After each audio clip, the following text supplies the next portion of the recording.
Well, hey there, welcome back to my little gardening show. It is day 7 of our seed starting adventure. We got a lot done in day 6, so let's just take a look here.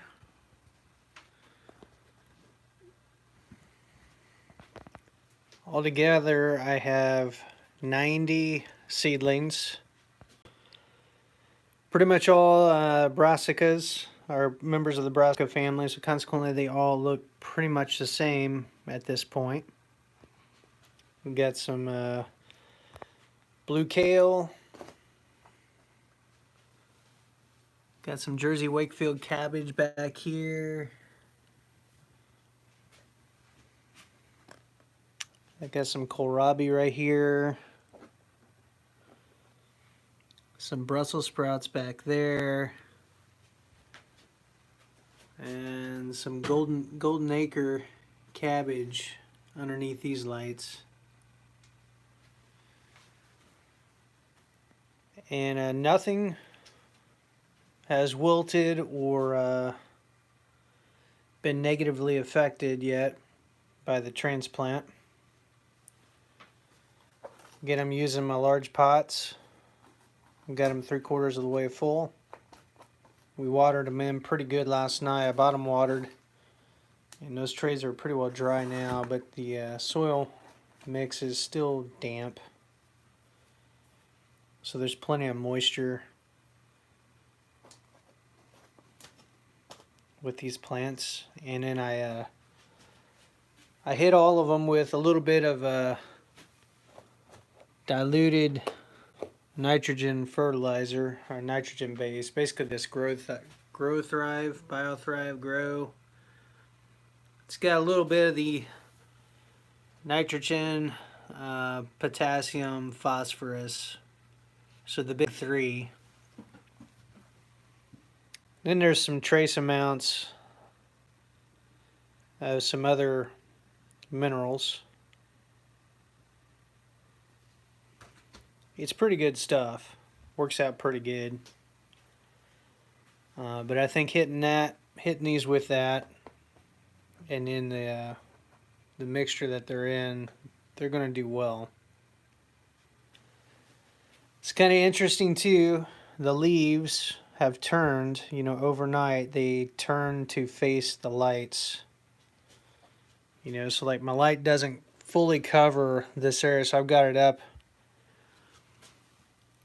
about 15 inches over the canopy here. And like I said, the ones on the fringes have bent their leaves towards the light. Like these back here are bent the other way.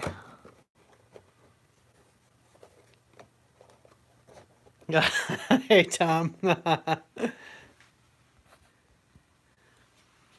Yeah, well, maybe you can hook me up with that, man.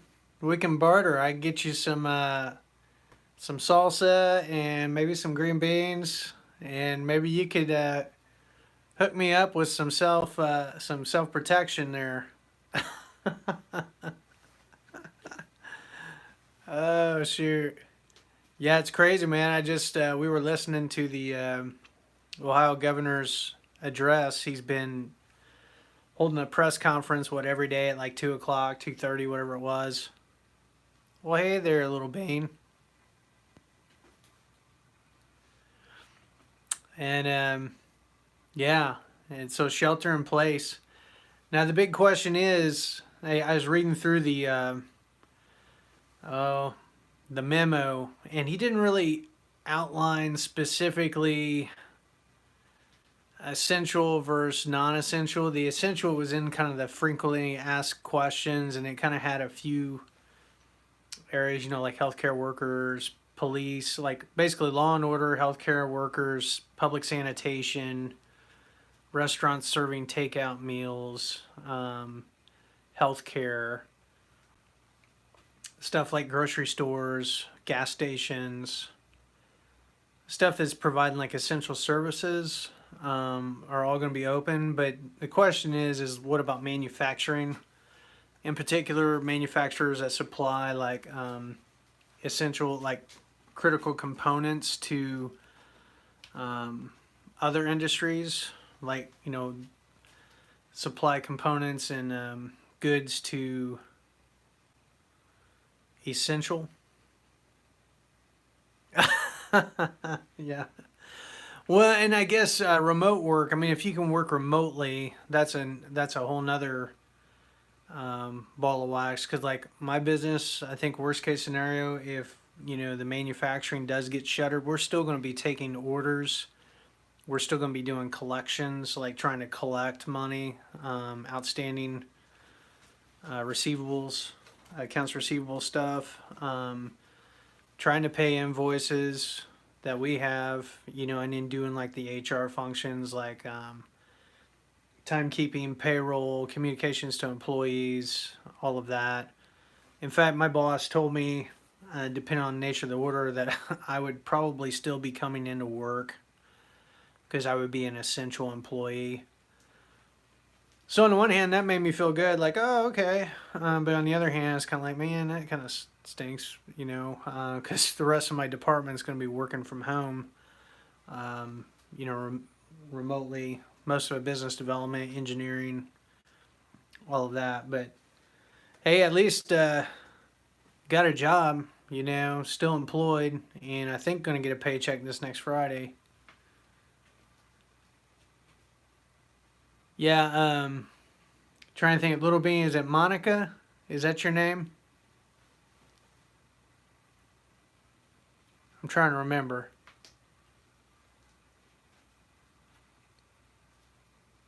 But Tom and I, we live in Ohio, and the governor just issued a shelter-in-place order, or basically stay at home for the next, I think, 2 weeks. Yeah.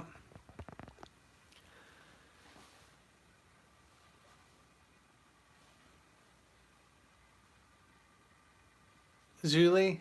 Is that how you pronounce it, or Zool?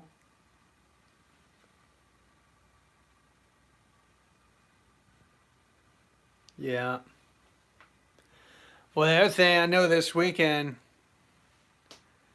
we were kind of getting prescriptions and stuff filled for my wife. She's got thyroid condition, and then she's got seasonal asthma, and so we made sure we got like all the inhalers, like the emergency ones, and then it's got one that's like a nightly or whatever. Yeah. We got all that done yesterday.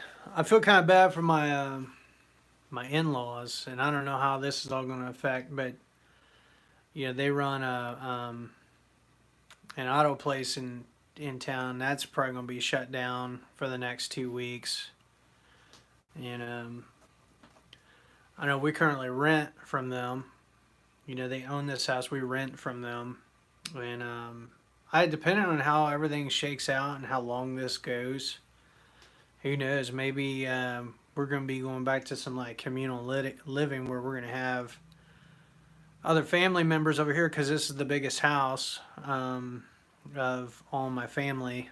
And I've got a large family, but we've got room where we could potentially have other people living here down in the basement.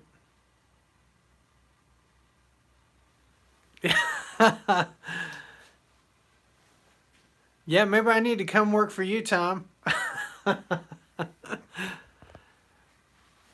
I could do your receivables. I can manage your books.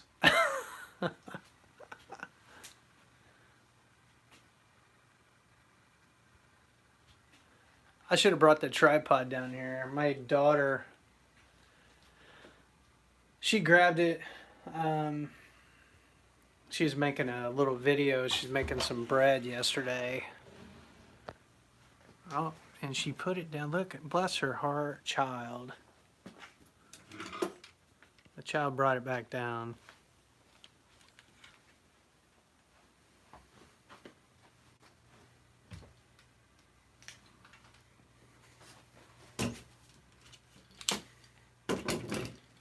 Yeah, maybe that's the argument, right, for auto repair. Let's see if we can get this working right. Oh my goodness. Yeah, we went to Walmart. Dang it. That's better.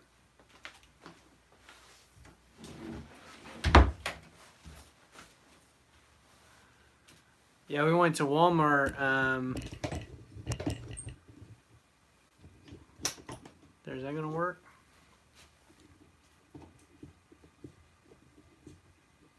Went to Walmart, got some groceries today, and they had like strict limits on meat, toilet paper, paper towels. We kind of got lucky. We weren't really looking for like toilet paper because we got enough. We'd actually stocked up like we normally do because we're a big family before all that hysteria. So, but we were tooling around, and the guy comes out of the stock room and had a big old cart. Yeah. Now, that's on another subject. Assuming I do go to work tomorrow, and I think I will, because I think that stay-at-home order doesn't go into effect until tomorrow evening, like midnight or whatever. There's a hydroponics store there. I'm gonna make sure I pick up a brick of Pro Mix because I don't have enough to do my warm weather stuff. At least I don't think I do. And I might pick up another bottle of this BioThrive stuff just in case. But anyway, we were tooling around Walmart. Yeah. Okay, we might do that. we were tooling around Walmart and getting some things and whatnot. Most of the peanut butter was sold out except for like they have one big vat left of the Jif, and I really didn't want to spend that much on peanut butter, but I was like, well, we'll eventually eat it. So I went ahead and picked that up, and then tooling around, they had a guy come out of the stock room, had a big cart, and it was loaded with toilet paper, and so he was handing it out to people, one package to customers, like a 12-pack, whatever. So he handed my wife a 12-pack, so we ended up getting a 12-pack. But then he didn't even make it to where he would normally be stocking it. He had given it all away before he even got to that point. So anyway, that was kind of neat. But we got up on the line, and I guess some of the restrictions weren't very well advertised, or maybe people were trying to get away with stuff. But people that had all this meat, and the cashier who was kind of policing stuff made him put all but one package back, and so they're having to restock things, and where they're trying to ration stuff, so that everybody gets enough. But it was still pretty incredible how bare the shelves were, how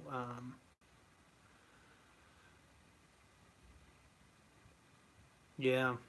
We're going to try to get a little extra each time we go to the store. I mean, not like, mass hysteria and like loading up 2 shopping carts or whatever, but try to pick up a little extra of this or that while we're out. When we go out, my $2, they'll still be working. They work for assisted living place, so they're in healthcare. My sister, she's in healthcare, so she'll still be working. My dad's retired, so he doesn't have really anything to worry about. He retired from the library system, so he gets a public pension, so he's okay, at least for now. So we'll kind of see how things play out. It's gonna be interesting, especially for those folks that are really impacted, can't go to work, hourly folks that aren't going to get a paycheck because they can't work.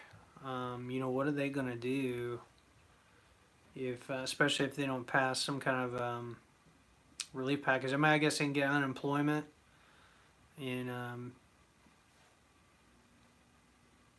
benefits, things like that. But even that's going to take probably a little while because there's probably so many people that are applying for that aid right now. I don't know. It's going to be interesting. I think definitely the country is going to be different on the other side of this, assuming we get to the other side. No, I don't know. They've been talking about giving. There's a couple different plans that are being proposed. The Republicans have their version. Democrats are working on some, but some are. It's like $2,000 an adult, $1,000 per child each month that this goes on was probably one of the most generous plans that's been put forward. And then I think the other one they're looking at that is giving each adult like $1,200 if you make less than 150,000, household, or 75,000 if you're a single, individual, or 72,000 maybe it was. It's like $1,200, and then I think it was like $500 or $600 per child, something like that. And then they're going to do that maybe twice, is what I'd kind of seen. So I don't know. It could be this year's garden may end up being the most important garden that I've ever put out. Yeah. It's like, man, yeah. But what I've also read is like, essentially all this is going to be kind of like a loan, that they're going to net against next year's taxes. Potentially read some on that. I mean, they got to figure a way to recoup some of that because, but still, like over $1 trillion or whatever it's going to be, and all these industries are going to try to bail out. There's no way. The net result is inflation is it's going to be crazy. Who knows? Maybe they'll do a massive reset and it'll go to a different currency standard, or move away from paper money altogether, and it's going to be interesting to see how it plays out.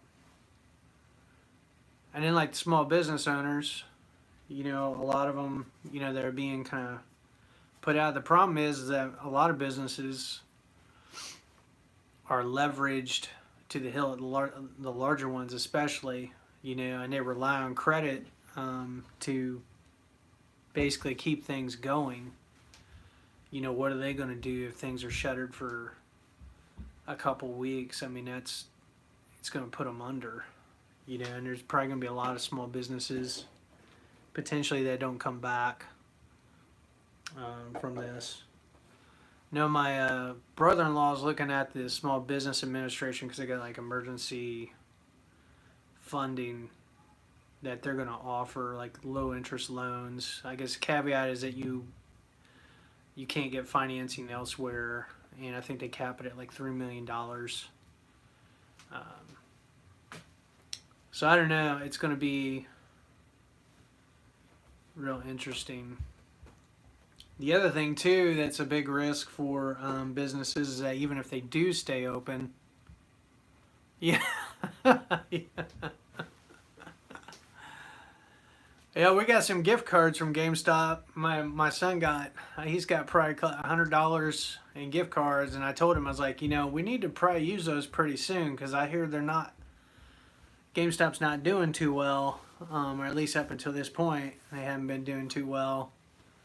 We need to figure out what you're gonna do with those, and so I may get online, see what we can do on that. Maybe get some games online or something, or put it towards a Switch. Yeah, I think they already closed the one on the other side of town, and the one on that's on the main drag there with all the restaurants is still open, but the other one I think closed down. That's out by the movie theater. But the other risk for the companies and stuff, one thing we were looking at is that even if you do stay open, if somebody comes down with the coronavirus or whatever, not only do they have to be, obviously they're not going to be at work, but anyone that was around them is supposed to be quarantined for like 14 days. So thinking about a manufacturing environment, if you get an individual that's in there that's handling parts and working in there, potentially it could shut you down anyway. You know, we hadn't gone to yeah, it's crazy what's going to happen there. But we were looking at getting the digital thermometer or whatever. The governor had mentioned that a few days ago. They will. You can do. I bet you could, because I know one thing we switched was being in HR.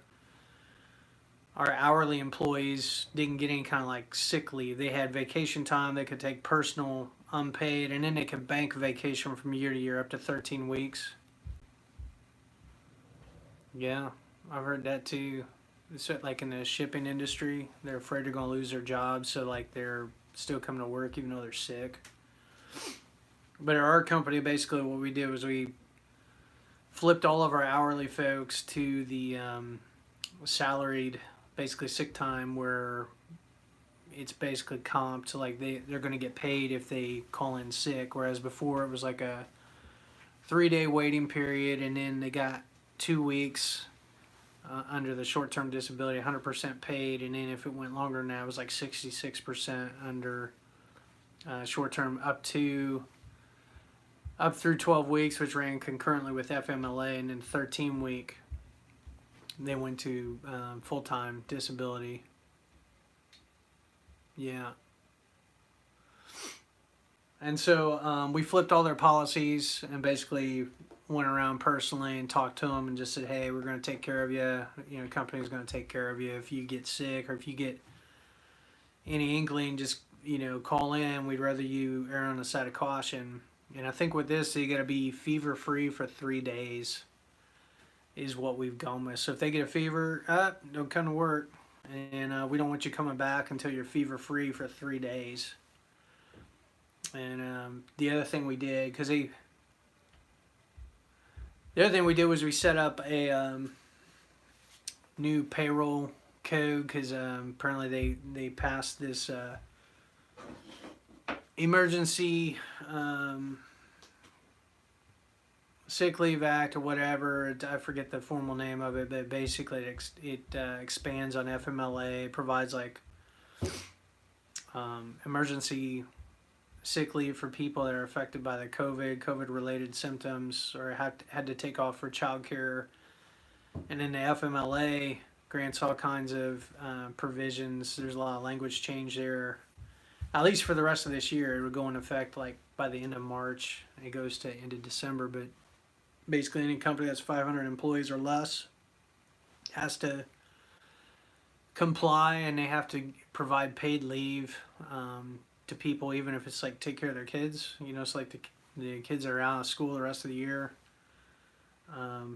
Potentially, if it's a hardship where they can't work remotely and they got to take care of their kids, they could be out, and we end up paying them or whatever. So still reading the fine print on all that, but we got a payroll code that's set up specifically for that now, so that we can code those people off if that happens, because there's supposed to be a tax credit at the end of the year where they're going to offset 100% of the cost or whatever. It's going to be interesting to see how that all plays out. But so needless to say, been pretty busy at work, communicating all this stuff, sending out memos, talking to employees, trying to stay up on things. It's going to be interesting. So I think, again, going back to the garden, this could be my most important year yet growing veggies, depending on how things go, supply chain. I mean, Italy is still in dire straits. China's still dealing with things. I mean, I don't see how they're going to get this stamped out completely. I think it's going to be around for a while. I think the only way really is if they develop a vaccine or something that people can take to prevent it, kind of like what they did with polio, you know, to get that to where it's, people who get that, it's kind of the exception, not the rule. I know there's a lot of anti-vaxxers out there that have. I don't know. I guess there's some interesting research on either side of that. Do I get my kids vaccinated? Personally, we got. I don't know about you, Tom or Zool, but we got all of our kids vaccinated. And what we did was we spread it out though.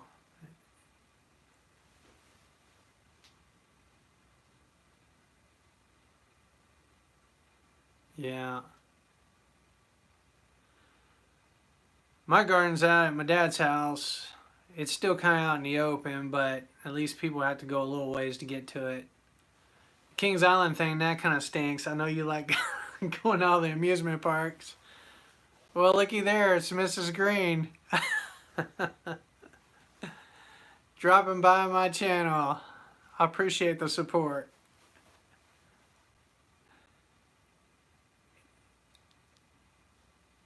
Yeah.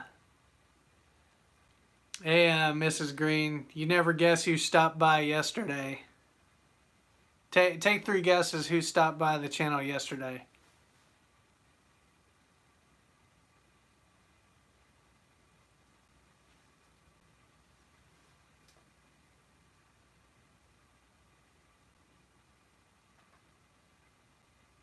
I gave you a little time to think about it.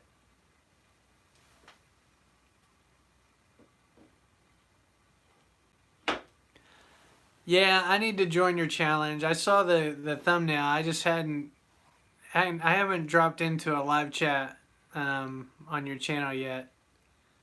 Yeah, it's still kind of cold. It was like 30 degrees. It's kind of warmer today. It's in the 40s today. I was able to go out in a sweatshirt and was okay. But I was gonna tell you, Ron Neitzel, he dropped by yesterday, and I chatted with him.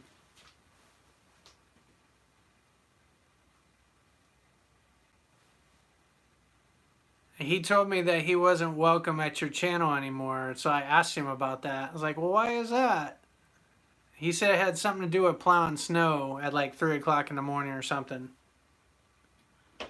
I don't know if that's true or not.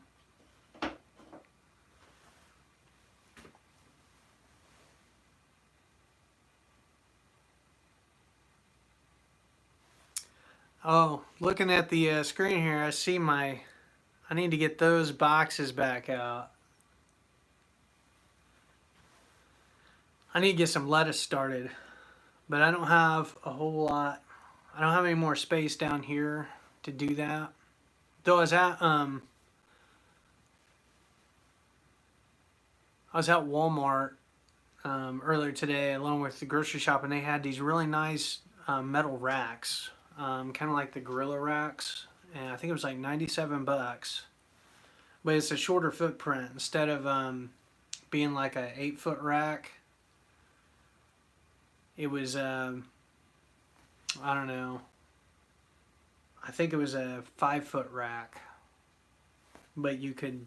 So what I was thinking about was over here where my worm bin was is at like taking this table down I got here, putting a rack up, and then maybe getting another set of grow lights so I could do and then put some plywood in so I could have a heat mat if I wanted to, but get more seedlings started in here.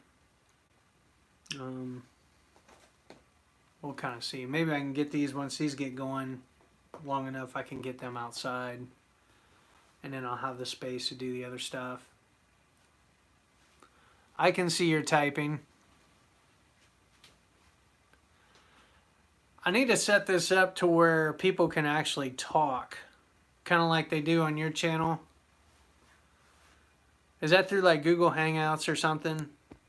Where you got another device that's streaming on the side so that you get audio, other than you guys, like you can hear me, I can hear myself, and then I can read the type that's popping up on the screen as people are making comments, but I can't talk to anyone.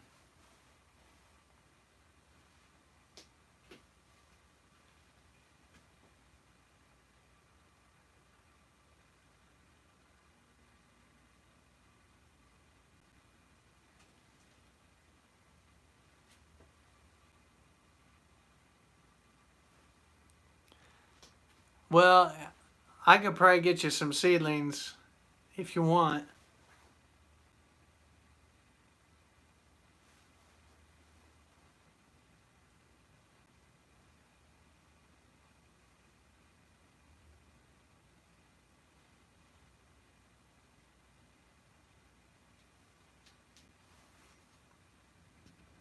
I've been trying to stream here. Actually, the last 7 days, I've live streamed like with these seedlings just to try to get some stuff. Yeah. What do you think? One of those, or would it be better to have like a handheld device? Tom, I'm being careful. I don't know if YouTube censors live streams. I don't know if they're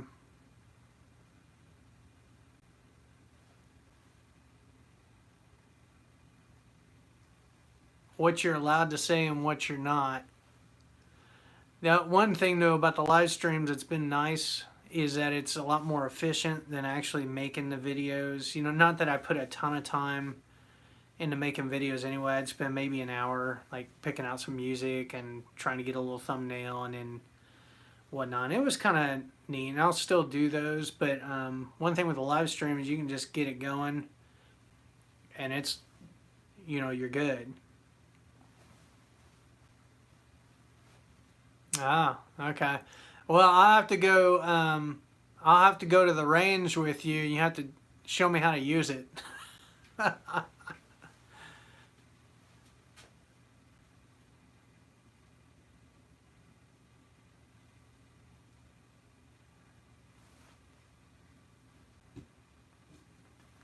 The other thing with the live streams that I like too is that there's no I guess with the music and stuff you got to be kind of careful what you pick, because it seems like anymore YouTube like will flag just about anything you put on there for copyright. I don't know if they got like some algorithm now.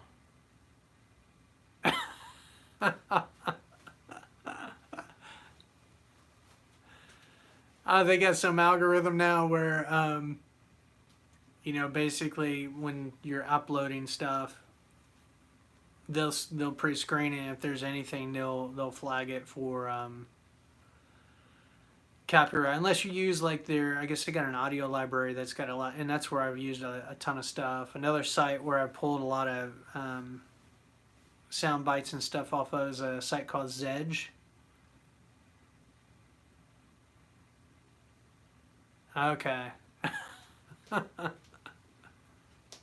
That's good to know. But yeah, going back to the live streaming, it's been pretty good, and then within a couple minutes, everything's uploaded and done. You're done with it, Seemed like initially too, like I don't know what the algorithm is for them publicizing your videos or directing more traffic to your channel for subscribers, but it seemed like there was an uptick initially of people that were finding my channel and watching stuff. It's kind of tapered off here recently, but I'm getting close. I think 3,000 hours of watch time in the last year. I need another 1,000 to be able to monetize again. So we'll see. It'll probably be another year or two.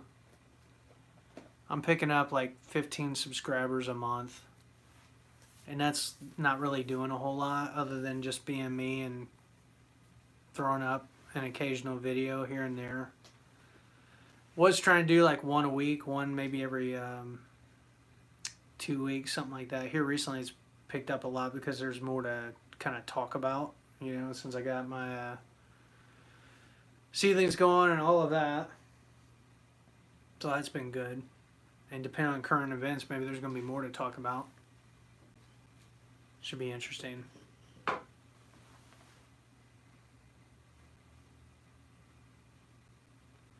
Probably the next thing, I know, Tom, you got you upgraded your camera a while back.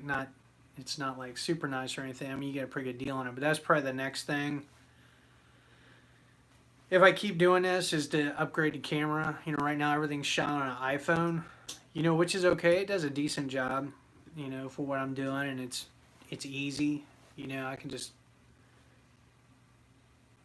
take it out of my pocket and get started.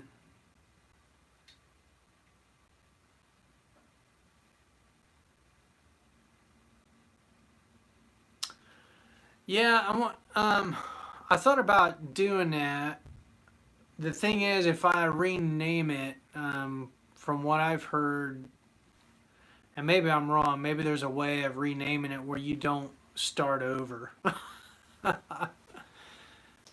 That's the thing, like, what I'd heard in some, and maybe it just depends on how you set it up. I've got a custom URL that's just, oh, how happy gardener, all in lowercase, but I noticed when I share my channel with other people, whatever, each word has a capital letter.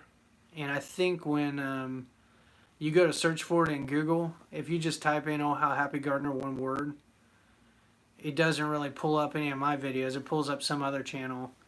But if you capitalize each word as you type it out, all one word, then it brings up my stuff. So there's something weird going on there with that, even though I've got the custom URL now. But if I rename it, that's, again, I don't want to start over because I've been doing, you know, it's like 6-7 years now of streaming videos. Maybe it's been 8 years. I don't know if I would start over on subscriber counts and then, you know, content and all that, you know, exactly how that would all work.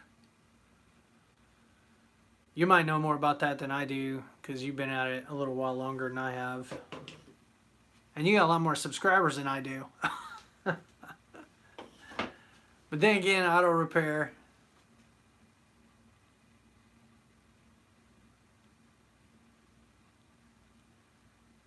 Yeah.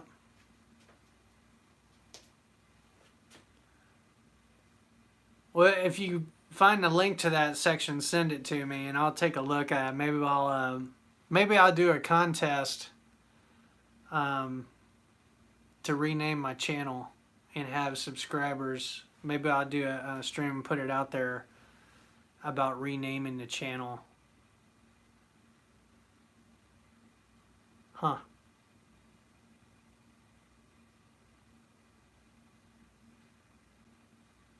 Well, I'll have to look into that. Rename it. Maybe that will. Maybe that'll be the difference maker, and I'll see a whole flood of people that are interested in gardening come to my channel.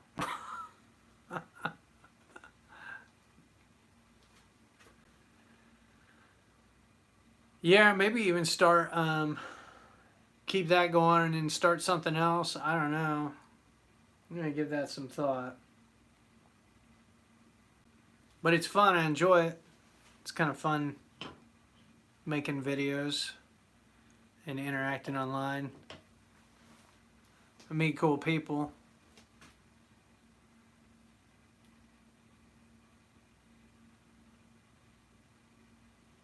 You know, one thing I should check while we're down here is the worm bin. I haven't opened it up in a little while.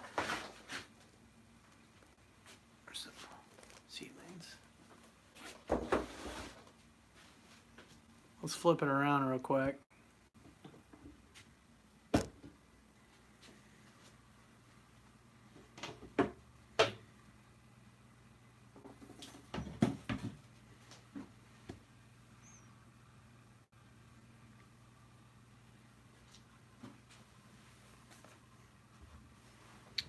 Yeah, there's been a little more action here if I open that spigot.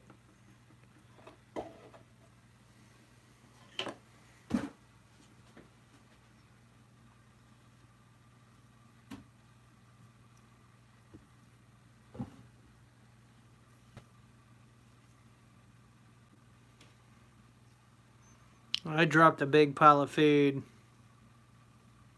There's the apple core. Looks like they're still working at that. And they've been laying eggs on it, like little worm cocoons all over the place around it.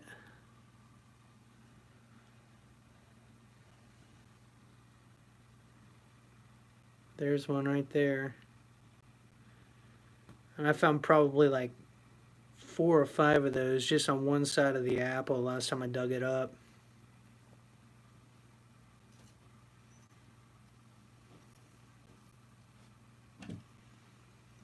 They've worked a lot of this stuff down. I saw some type that came up. I didn't get to read the message. I was looking at the worm ban. It disappeared before I could read the message. I wonder if I can...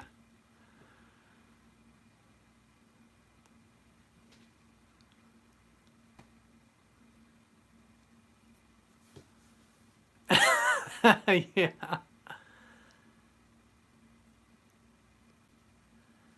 I could have some roasted robin for dinner. Actually, I'm going to have a little chicken dinner for dinner. My dad's funny. So he's retired. He loves being on the go.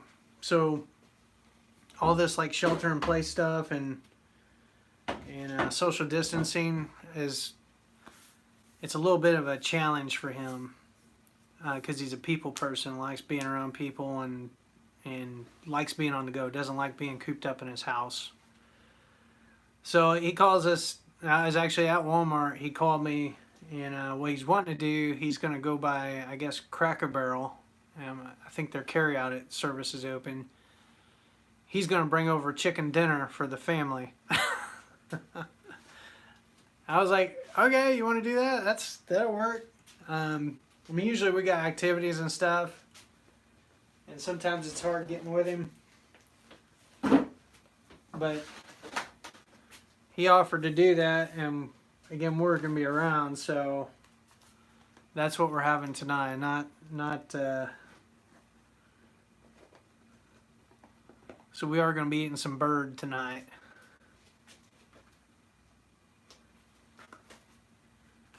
Kind of excited about that. But anyway, we had to, and I mentioned this before in one of the other streams when he came back from Colorado. My brother in particular was really forceful about it, as far as just really insisting on him staying at home, like, being careful, not, getting out in large crowds and all of that stuff. Partially because he's in Boston, and right now it's really bad over there. And I think I mentioned he had the COVID symptoms and tried getting tested and all of that, and they wouldn't test him because he's not like a healthcare worker or anything like that. And his symptoms weren't bad enough, or maybe he didn't, whatever the criteria was at the time. So he's been self-quarantined the last week and whatnot, but he was telling us like how bad things are starting to get over there. Again, he's in a big metropolitan city, and where highly densely populated place where stuff spreads a lot more easily because people are in more contact with one another and all of that. So he's kind of seeing some things, hearing things firsthand and sharing them with us. Hopefully he makes full recovery and it's nothing super major for him. I mean, he's had shortness of breath and all of that, but so far so good. Hasn't had to go to the hospital for like breathing treatment or anything like that. But anyway, he's been kind of laid it out for Dad, um, to really take it seriously, you know. And I guess other people are kind of having similar challenges with their parents. Their older parents were, you know, they want to be out and about, and it's difficult to reason with them on some of that stuff at times, because you know they lived through other kind of difficult things. But I think now with the news coverage and with how everything's played out, it's starting to sink in. Like, yeah, this is something we need to, you know, it's not a passing fad or something like that. It's something we need to kind of take seriously and not try to limit going out and whatnot. So anyway, with that being said, he still wants to get together with family, and we're okay. He's been back since last Wednesday, and he's not sick or anything like that, and he's been careful this week, so we're going to let him come over to the house. Had dinner together, kind of hang out, and all that fun stuff, and then kind of see how things go. I had intended to actually go out to the garden today, but that didn't work out because we ended up going to the grocery store and stuff instead. And then there's some stuff my wife and daughters are doing for a guy that's going to be having a baby, I guess baby shower stuff that they're taking over to drop off. And then I think there were some groceries that they were taking to my in-laws who were renting from, because you know, trying to limit their time out and about. So we kind of offered, you know, since we were out, to go ahead and pick some groceries up for them and whatnot. So it's all kind of worked out so far. So anywho, that's all pretty much what's going on. Again, day 7 with the seedlings. In that respect, it's been a day of rest because we got everything potted up, everything's watered in. I haven't done really anything with them. The lights are on a timer, so it's kind of just taking care of itself, and we're watching stuff grow, and it will be pretty neat as things progress. I won't be watering anything tonight, but probably either tomorrow morning or tomorrow afternoon. We'll see how damp these pots are. I'll give them some more water, and then maybe hit them with the nitrogen spray again. But by the end of this week, they should be probably about double in size. We should see the true leaves out. And so Tom, if you want any of them, I don't know if you caught at the beginning of the video, but I got blue kale, I got Brussels sprouts, I got Jersey Wakefield cabbage, and I've got golden acre cabbage. That's the stuff that I started currently. And then once these get going, I'm going to get some lettuce starts going, and then probably in April, beginning of April, probably in 2 weeks, I'll start my peppers, and then probably in 3 weeks I'll start my tomatoes and get them going, and I'll have a boatload of tomatoes, probably at least 4 flats for the tomatoes. I mean, that's when it's going to get real crazy here in the grow room, because I'm going to have a lot of plants going between the peppers and tomatoes and all of that. And then after that, I'll start maybe some cucumbers and squash, zucchini, and watermelon. And typically that stuff. Okay, I can hook you up with some tomatoes and peppers. Hot peppers or bell peppers? 'Cause I'll have both.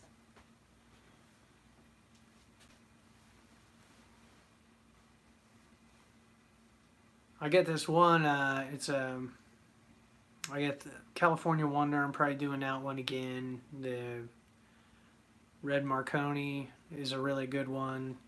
The Corno de Toros are a good one. I'm doing an orange version of that this year. Banana peppers, I'll probably do that again. So those are the sweet ones. And then the hot peppers, I've got, I think Red Thai chilies, cayenne.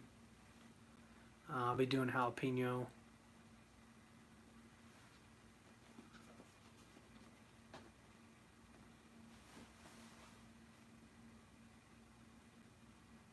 Yeah, banana peppers grow really well too. Like the smaller peppers, they'll come on, in like July and stuff like that. Some of the other peppers that are bigger in variety, it takes them a couple months before, like, you don't see them till like August, sometimes September, depending. We'll try to get that going. It's kind of cool. We watched a documentary earlier today. It was on the secret of El Dorado, or the legend of El Dorado, or whatnot, and is giving the background of like the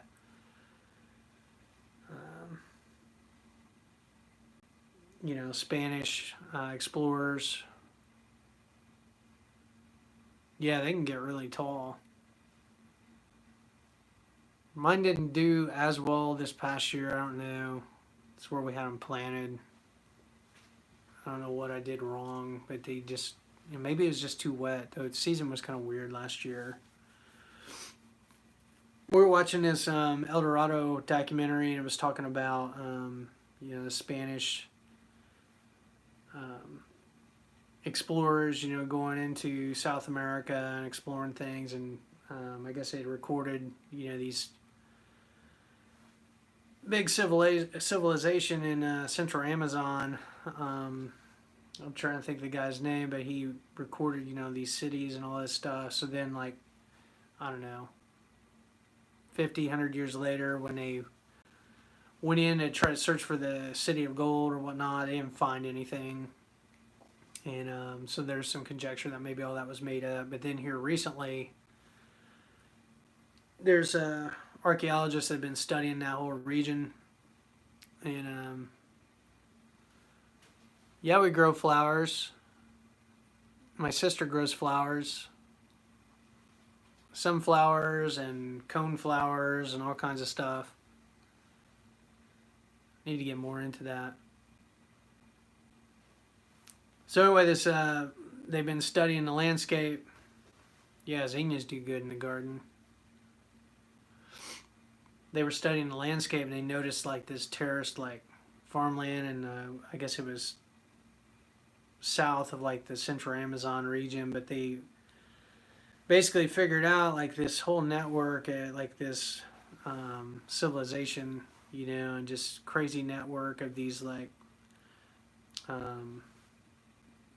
forests that were within the giant savanna out there in that area. But they got to studying, I guess one thing their reason is like, for there to be a civilization, they have to have some kind of form of agriculture.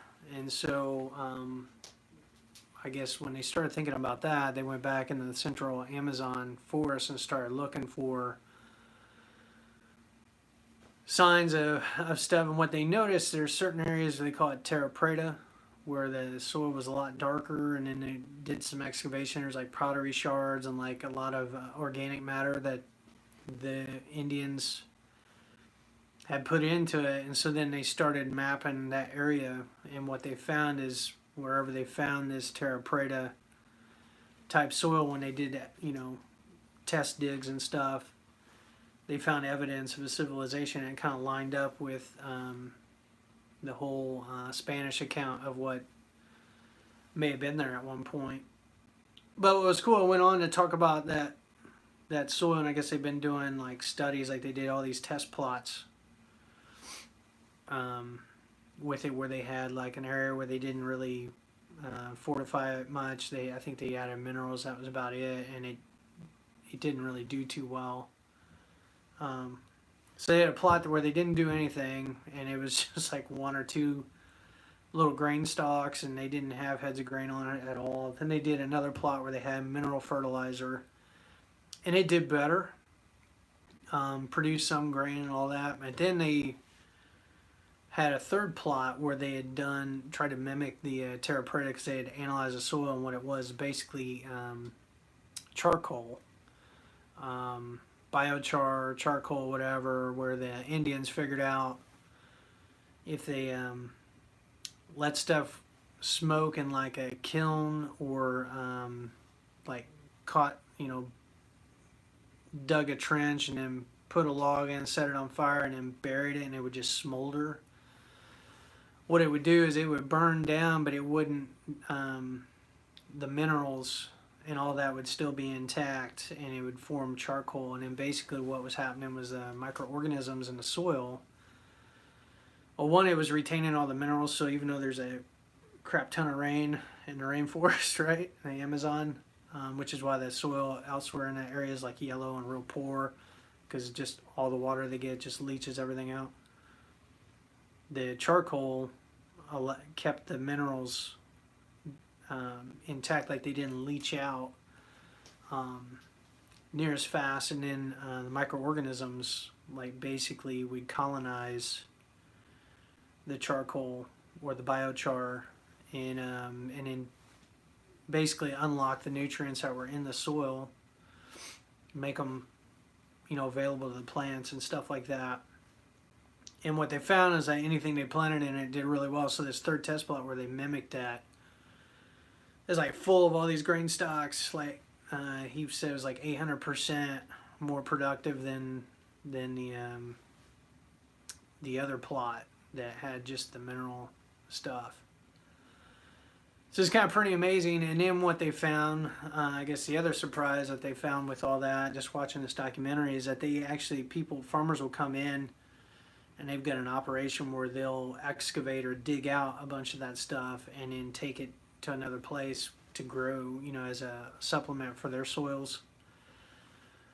But if they left, I think, I'm trying to think how many feet it was intact, where they excavated the top portion but left, I want to say it was like 20 feet because this stuff's pretty deep, but left a portion of it intact, that within 20 years it was at the same depth it was originally, where basically it grew, where the microorganisms and all that. Yeah. But the microorganisms would colonize all that soil underneath, and so it was like year to year they could continue to do that as long as he was careful, and like they didn't excavate all of it out completely. They left a remnant of it. It was able to turn the soil remaining into that same stuff, and real fertile. And I guess they're studying the microorganisms in that. Like, are there some special ones in that area? And their goal is to try to replicate that in other areas of the world, figure out what the Indians figured out, like, thousands of years ago, potentially, as far as their agriculture and all of that. So it was really cool just kind of learning about that, watching that. But yeah, mitt lighter, I got some of that. I got enough for probably 2 gardening seasons right here. Because I think last year I used one of these packs. I think I went through not quite 50 pounds, 50, 60 pounds of fertilizer altogether for like a 100 by... Ended up being about 50 by 100, because we were still taking care of all my sister's stuff, where she's kind of taken over the area that I had stopped gardening in. And we weren't going to garden in, but my dad ended up changing his mind and wanted to go ahead and get all that cultivated anyway.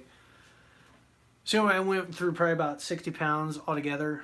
So I think each of those mineral packets will make 25, 30 pounds of plant food to use, and so it worked out really well. And I think I still got probably about 15, maybe I didn't go through that much. I think there's probably at least 10 pounds left over from last year that we didn't use.